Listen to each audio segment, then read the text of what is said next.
श्री स्वामी समर्थ. जय जय स्वामी समर्थ. प्रेम भक्तांनो, आजचा दिवस खूप खास आहे. आज आहे स्वामी समर्थ प्रकट दिन. असा दिवस ज्या दिवशी स्वामी समर्थ स्वतः आपल्या भक्तांच्या उद्धारासाठी प्रकट झाले. पण आज मी तुम्हाला एक प्रश्न विचारू इच्छिते. तुमच्या जीवनात सध्या खूप अडचणी आहेत का? कितीही प्रयत्न केले तरीही समस्या संपत नाहीत का? कधी कधी असं वाटतं का की आता सगळं सोडून द्यावं? जर असं वाटत असेल तर हा व्हिडिओ तुमच्यासाठीच आहे. जीवनात काही वेळा अशी परिस्थिती येते जिथे माणूस पूर्णपणे खचून जातो. पैशाची अडचण, घरातील तणाव, आरोग्याच्या समस्या आणि त्यातच मनावरचा ताण, सगळ्या गोष्टी जेव्हा एकाच वेळी आयुष्यात येतात तेव्हा माणूस खूप खचून जातो. कधी कधी तो चुकीचे निर्णय घेतो, सगळं संपवण्याचा विचार करतो किंवा स्वतःला पूर्णपणे एकटं समजतो. पण खरं सांगू का, हा मार्ग कधीच उपाय नसतो. कारण प्रत्येक अंधारानंतर उजेड येणारच असतो. आज ज्या अडचणी आहेत त्या कायमच्या नाहीयेत. आणि सर्वात महत्त्वाचं म्हणजे तुम्ही एकटे नाहीत. स्वामी समर्थ तुमच्या पाठीशी उभे आहेत. फक्त थोडं थांबा, स्वतःला सावरून घ्या आणि मनापासून त्यांना हाक मारा. पण एक गोष्ट लक्षात ठेवा, जिथे सगळे मार्ग बंद होतात तिथे स्वामींचा मार्ग सुरू होतो. स्वामी समर्थ कधीच आपल्या भक्तांना एकटे सोडत नाहीत. कदाचित आज तुमची परीक्षा चालू आहे, पण ही कायमची नाही. आजचा हा पवित्र दिवस तुमचं आयुष्य बदलण्याची सुरुवात होऊ शकतो. फक्त एक छोटा प्रयत्न करा. आजच्या या पवित्र दिवशी मनापासून पूर्ण श्रद्धेने हा मंत्र जपा. मंत्र असा आहे: ओम स्वामी समर्थाय दारिद्र्यनाशकाय नमः. हा मंत्र फक्त शब्द नाही, ही स्वामींची ऊर्जा आहे जी तुमच्या जीवनातील अडचणी हळूहळू दूर करू शकते. आजपासून पुढचे 11 दिवस दररोज फक्त 108 वेळा मंत्र जपा. काही मोठं करायची गरज नाही, फक्त मनापासून विश्वासाने. आणि एक गोष्ट नक्की करा, जप करताना मनात सांगा की स्वामी, मला तुमचा आधार हवा आहे. तुम्ही एकटे नाही आहात, स्वामी तुमच्या सोबत आहेत. फक्त तुम्हाला त्यांना हाक मारायची आहे. विश्वास ठेवा, ज्या दिवशी तुमची श्रद्धा खरी होईल त्या दिवशी तुमच्या जीवनात बदल सुरू होईल. आजच सुरू करा आणि 11 दिवसानंतर तुमचा अनुभव कमेंटमध्ये नक्की सांगा. श्री स्वामी समर्थ असं कमेंटमध्ये लिहा आणि स्वामी समर्थांची कृपा अनुभवा. फक्त स्वामींवर विश्वास ठेवा. विश्वास असेल ना, प्रत्येक गोष्ट कठीण असेल, अशक्य गोष्ट शक्य होणारी कृपा आहे. त्यामुळे स्वामींवर विश्वास ठेवा. हा व्हिडिओ आवडला असेल तर लाईक आणि सबस्क्राईब केल्याशिवाय पुढे जाऊ नका. आता आपण मंत्राला सुरुवात करणार आहोत. तत्पूर्वी तुम्ही चॅनलवरती नवीन असाल तर चॅनलला लाईक आणि सबस्क्राईब केल्याशिवाय पुढे जाऊ नका. ओम श्री स्वामी समर्थाय दारिद्र्यनाशकाय नमः. ओम श्री स्वामी समर्थाय दारिद्र्यनाशकाय नमः. ओम श्री स्वामी समर्थाय दारिद्र्यनाशकाय नमः. ओम श्री स्वामी समर्थाय दारिद्र्यनाशकाय नमः. ओम श्री स्वामी समर्थाय दारिद्र्यनाशकाय नमः. ओम श्री स्वामी समर्थाय दारिद्र्यनाशकाय नमः. ओम श्री स्वामी समर्थाय दारिद्र्यनाशकाय नमः.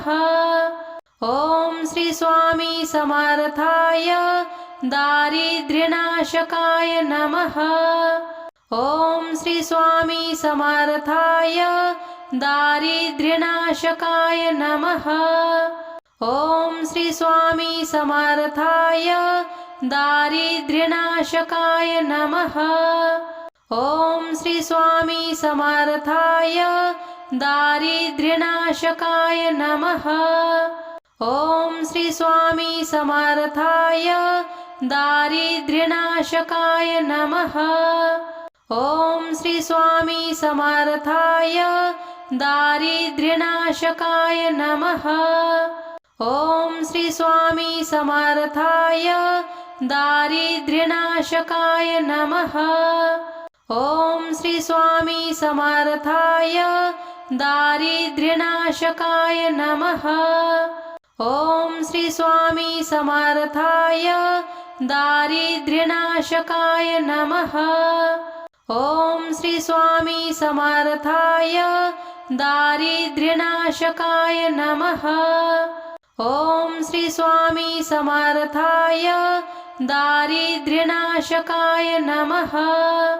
ओम श्री स्वामी समर्थाय दारिद्र्यनाशकाय नमः। ओम श्री स्वामी समर्थाय दारिद्र्यनाशकाय नमः। ओम श्री स्वामी समर्थाय दारिद्र्यनाशकाय नमः। ओम श्री स्वामी समर्थाय दारिद्र्यनाशकाय नमः। ओम श्री स्वामी समर्थाय दारिद्र्यनाशकाय नमः। ओम श्री स्वामी समर्थाय दारिद्र्यनाशकाय नमः। ओम श्री स्वामी समर्थाय दारिद्र्यनाशकाय नमः। ओम श्री स्वामी समर्थाय दारिद्र्यनाशकाय नमः। ओम श्री स्वामी समर्थाय दारिद्र्यनाशकाय नमः। ओम श्री स्वामी समर्थाय दारिद्र्यनाशकाय नमः। ओम श्री स्वामी समर्थाय दारिद्र्यनाशकाय नमः। ओम श्री स्वामी समर्थाय दारिद्र्यनाशकाय नमः। ओम श्री स्वामी समर्थाय दारिद्र्यनाशकाय नमः। ओम श्री स्वामी समर्थाय दारिद्र्यनाशकाय नमः। ओम श्री स्वामी समर्थाय दारिद्र्यनाशकाय नमः। ओम श्री स्वामी समर्थाय दारिद्र्यनाशकाय नमः।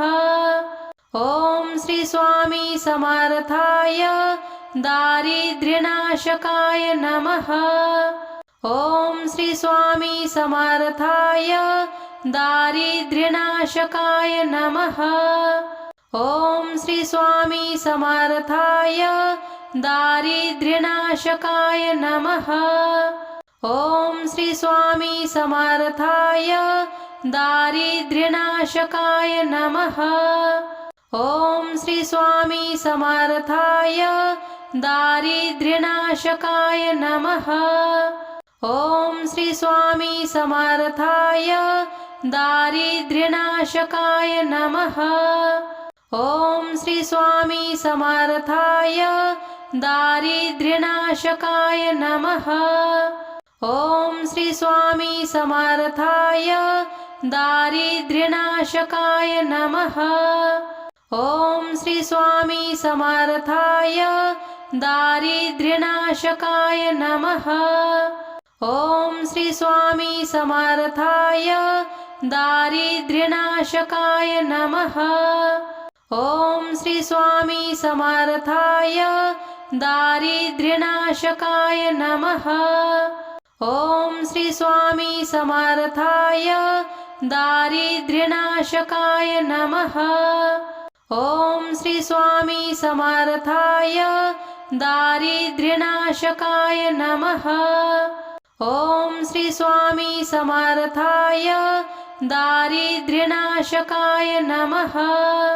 ओम श्री स्वामी समर्थाय दारिद्र्यनाशकाय नमः। ओम श्री स्वामी समर्थाय दारिद्र्यनाशकाय नमः।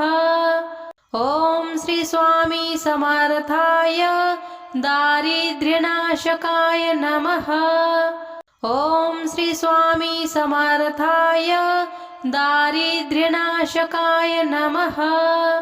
ओम श्री स्वामी समर्थाय दारिद्र्यनाशकाय नमः। ओम श्री स्वामी समर्थाय दारिद्र्यनाशकाय नमः। ओम श्री स्वामी समर्थाय दारिद्र्यनाशकाय नमः। ओम श्री स्वामी समर्थाय दारिद्र्यनाशकाय नमः। ओम श्री स्वामी समर्थाय दारिद्र्यनाशकाय नमः। ओम श्री स्वामी समर्थाय दारिद्र्यनाशकाय नमः। ओम श्री स्वामी समर्थाय दारिद्र्यनाशकाय नमः। ओम श्री स्वामी समर्थाय दारिद्र्यनाशकाय नमः। ओम श्री स्वामी समर्थाय दारिद्र्यनाशकाय नमः। ओम श्री स्वामी समर्थाय दारिद्र्यनाशकाय नमः। ओम श्री स्वामी समर्थाय दारिद्र्यनाशकाय नमः। ओम श्री स्वामी समर्थाय दारिद्र्यनाशकाय नमः। ओम श्री स्वामी समर्थाय दारिद्र्यनाशकाय नमः। ओम श्री स्वामी समर्थाय दारिद्र्यनाशकाय नमः। ओम श्री स्वामी समर्थाय दारिद्र्यनाशकाय नमः। ओम श्री स्वामी समर्थाय दारिद्र्यनाशकाय नमः। ओम श्री स्वामी समर्थाय दारिद्र्यनाशकाय नमः। ओम श्री स्वामी समर्थाय दारिद्र्यनाशकाय नमः। ओम श्री स्वामी समर्थाय दारिद्र्यनाशकाय नमः। ओम श्री स्वामी समर्थाय दारिद्र्यनाशकाय नमः। ओम श्री स्वामी समर्थाय दारिद्र्यनाशकाय नमः। ओम श्री स्वामी समर्थाय दारिद्र्यनाशकाय नमः। ओम श्री स्वामी समर्थाय दारिद्र्यनाशकाय नमः। ओम श्री स्वामी समर्थाय दारिद्र्यनाशकाय नमः। ओम श्री स्वामी समर्थाय दारिद्र्यनाशकाय नमः। ओम श्री स्वामी समर्थाय दारिद्र्यनाशकाय नमः। ओम श्री स्वामी समर्थाय दारिद्र्यनाशकाय नमः। ओम श्री स्वामी समर्थाय दारिद्र्यनाशकाय नमः। ओम श्री स्वामी समर्थाय दारिद्र्यनाशकाय नमः। ओम श्री स्वामी समर्थाय दारिद्र्यनाशकाय नमः। ओम श्री स्वामी समर्थाय दारिद्र्यनाशकाय नमः। ओम श्री स्वामी समर्थाय दारिद्र्यनाशकाय नमः। ओम श्री स्वामी समर्थाय दारिद्र्यनाशकाय नमः। ओम श्री स्वामी समर्थाय दारिद्र्यनाशकाय नमः। ओम श्री स्वामी समर्थाय दारिद्र्यनाशकाय नमः। ओम श्री स्वामी समर्थाय दारिद्र्यनाशकाय नमः। ओम श्री स्वामी समर्थाय दारिद्र्यनाशकाय नमः। ओम श्री स्वामी समर्थाय दारिद्र्यनाशकाय नमः। ओम श्री स्वामी समर्थाय दारिद्र्यनाशकाय नमः। ओम श्री स्वामी समर्थाय दारिद्र्यनाशकाय नमः। ओम श्री स्वामी समर्थाय दारिद्र्यनाशकाय नमः। ओम श्री स्वामी समर्थाय दारिद्र्यनाशकाय नमः। ओम श्री स्वामी समर्थाय दारिद्र्यनाशकाय नमः। ओम श्री स्वामी समर्थाय दारिद्र्यनाशकाय नमः। ओम श्री स्वामी समर्थाय दारिद्र्यनाशकाय नमः। ओम श्री स्वामी समर्थाय दारिद्र्यनाशकाय नमः। ओम श्री स्वामी समर्थाय दारिद्र्यनाशकाय नमः। ओम श्री स्वामी समर्थाय दारिद्र्यनाशकाय नमः। ओम श्री स्वामी समर्थाय दारिद्र्यनाशकाय नमः। ओम श्री स्वामी समर्थाय दारिद्र्यनाशकाय नमः। ओम श्री स्वामी समर्थाय दारिद्र्यनाशकाय नमः। ओम श्री स्वामी समर्थाय दारिद्र्यनाशकाय नमः। ओम श्री स्वामी समर्थाय दारिद्र्यनाशकाय नमः। ओम श्री स्वामी समर्थाय दारिद्र्यनाशकाय नमः। ओम श्री स्वामी समर्थाय दारिद्र्यनाशकाय नमः। ओम श्री स्वामी समर्थाय दारिद्र्यनाशकाय नमः। ओम श्री स्वामी समर्थाय दारिद्र्यनाशकाय नमः। ओम श्री स्वामी समर्थाय दारिद्र्यनाशकाय नमः। ओम श्री स्वामी समर्थाय दारिद्र्यनाशकाय नमः। ओम श्री स्वामी समर्थाय दारिद्र्यनाशकाय नमः। ओम श्री स्वामी समर्थाय दारिद्र्यनाशकाय नमः। ओम श्री स्वामी समर्थाय दारिद्र्यनाशकाय नमः। ओम श्री स्वामी समर्थाय दारिद्र्यनाशकाय नमः। ओम श्री स्वामी समर्थाय दारिद्र्यनाशकाय नमः। ओम श्री स्वामी समर्थाय दारिद्र्यनाशकाय नमः। ओम श्री स्वामी समर्थाय दारिद्र्यनाशकाय नमः। ओम श्री स्वामी समर्थाय दारिद्र्यनाशकाय नमः। ओम श्री स्वामी समर्थाय दारिद्र्यनाशकाय नमः। ओम श्री स्वामी समर्थाय दारिद्र्यनाशकाय नमः। ओम श्री स्वामी समर्थाय दारिद्र्यनाशकाय नमः। ओम श्री स्वामी समर्थाय दारिद्र्यनाशकाय नमः। ओम श्री स्वामी समर्थाय दारिद्र्यनाशकाय नमः। ओम श्री स्वामी समर्थाय दारिद्र्यनाशकाय नमः। ओम श्री स्वामी समर्थाय दारिद्र्यनाशकाय नमः। ओम श्री स्वामी समर्थाय दारिद्र्यनाशकाय नमः। ओम श्री स्वामी समर्थाय दारिद्र्यनाशकाय नमः। ओम श्री स्वामी समर्थाय दारिद्र्यनाशकाय नमः। ओम श्री स्वामी समर्थाय दारिद्र्यनाशकाय नमः। ओम श्री स्वामी समर्थाय दारिद्र्यनाशकाय नमः।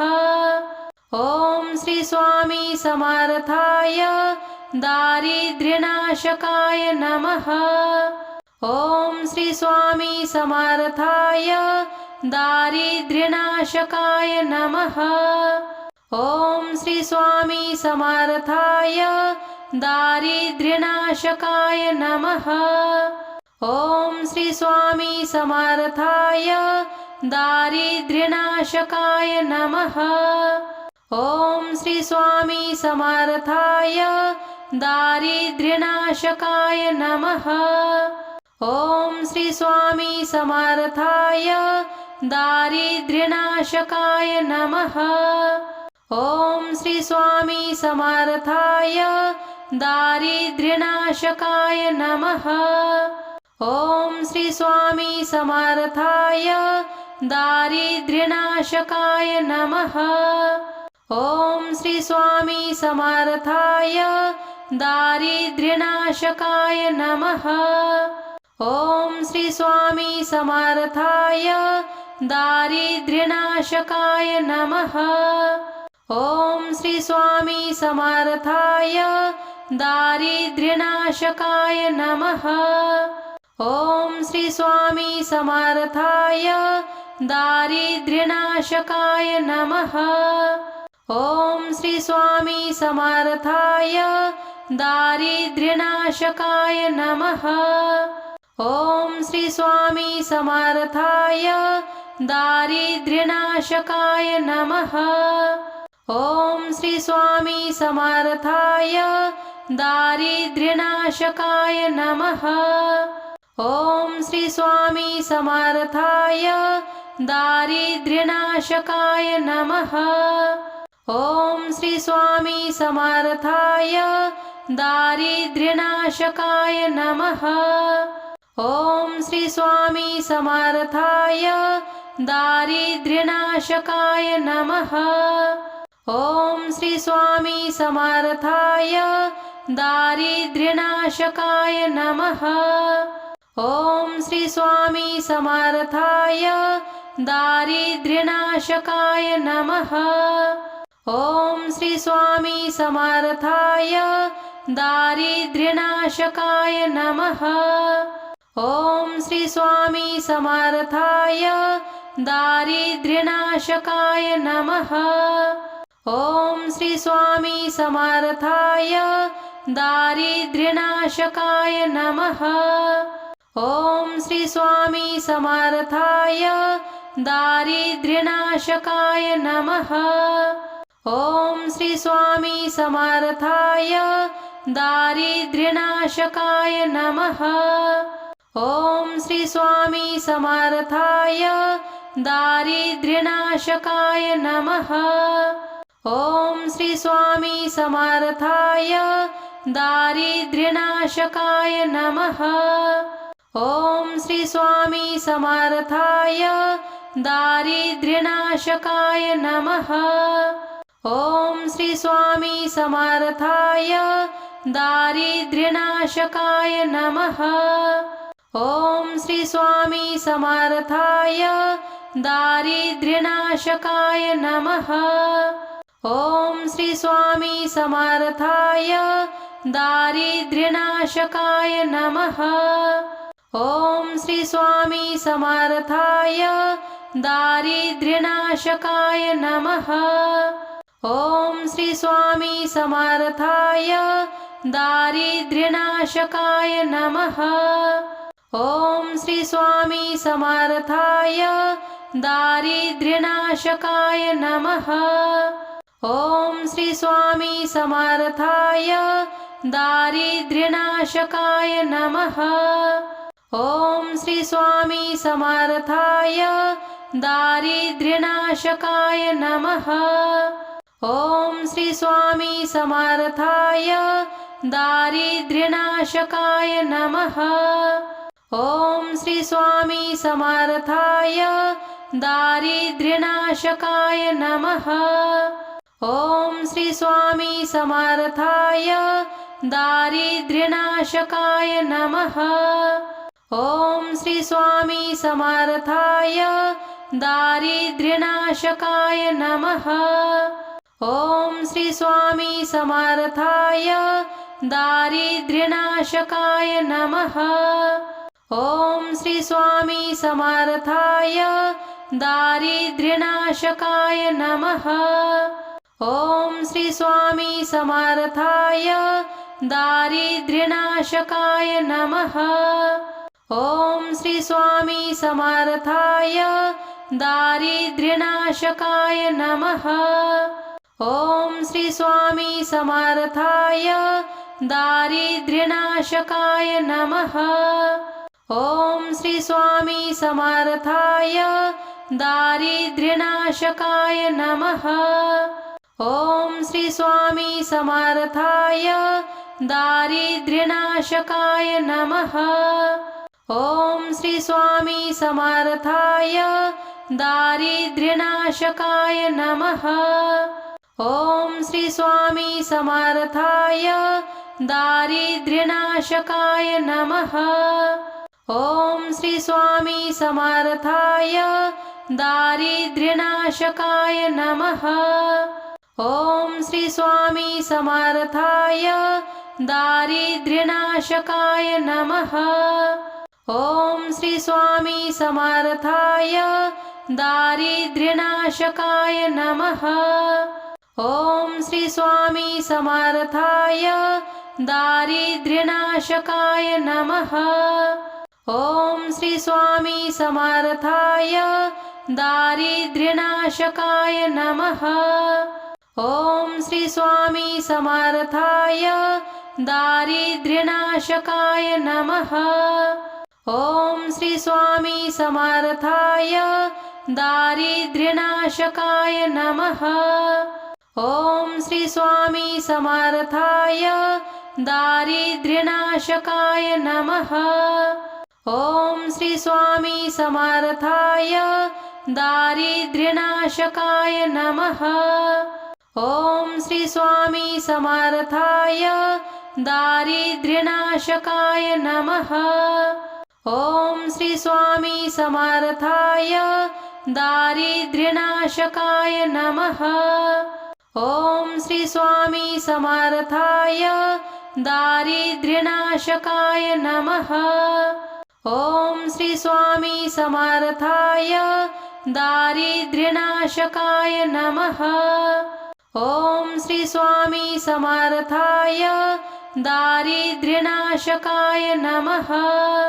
ओम श्री स्वामी समर्थाय दारिद्र्यनाशकाय नमः। ओम श्री स्वामी समर्थाय दारिद्र्यनाशकाय नमः। ओम श्री स्वामी समर्थाय दारिद्र्यनाशकाय नमः। ओम श्री स्वामी समर्थाय दारिद्र्यनाशकाय नमः। ओम श्री स्वामी समर्थाय दारिद्र्यनाशकाय नमः। ओम श्री स्वामी समर्थाय दारिद्र्यनाशकाय नमः। ओम श्री स्वामी समर्थाय दारिद्र्यनाशकाय नमः। ओम श्री स्वामी समर्थाय दारिद्र्यनाशकाय नमः। ओम श्री स्वामी समर्थाय दारिद्र्यनाशकाय नमः। ओम श्री स्वामी समर्थाय दारिद्र्यनाशकाय नमः। ओम श्री स्वामी समर्थाय दारिद्र्यनाशकाय नमः। ओम श्री स्वामी समर्थाय दारिद्र्यनाशकाय नमः।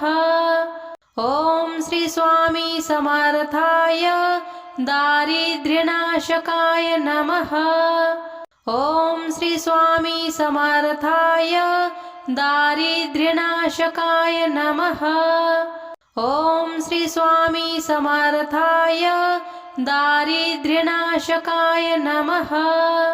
ओम श्री स्वामी समर्थाय दारिद्र्यनाशकाय नमः। ओम श्री स्वामी समर्थाय दारिद्र्यनाशकाय नमः। ओम श्री स्वामी समर्थाय दारिद्र्यनाशकाय नमः। ओम श्री स्वामी समर्थाय दारिद्र्यनाशकाय नमः। ओम श्री स्वामी समर्थाय दारिद्र्यनाशकाय नमः। ओम श्री स्वामी समर्थाय दारिद्र्यनाशकाय नमः। ओम श्री स्वामी समर्थाय दारिद्र्यनाशकाय नमः। ओम श्री स्वामी समर्थाय दारिद्र्यनाशकाय नमः। ओम श्री स्वामी समर्थाय दारिद्र्यनाशकाय नमः। ओम श्री स्वामी समर्थाय दारिद्र्यनाशकाय नमः। ओम श्री स्वामी समर्थाय दारिद्र्यनाशकाय नमः। ओम श्री स्वामी समर्थाय दारिद्र्यनाशकाय नमः।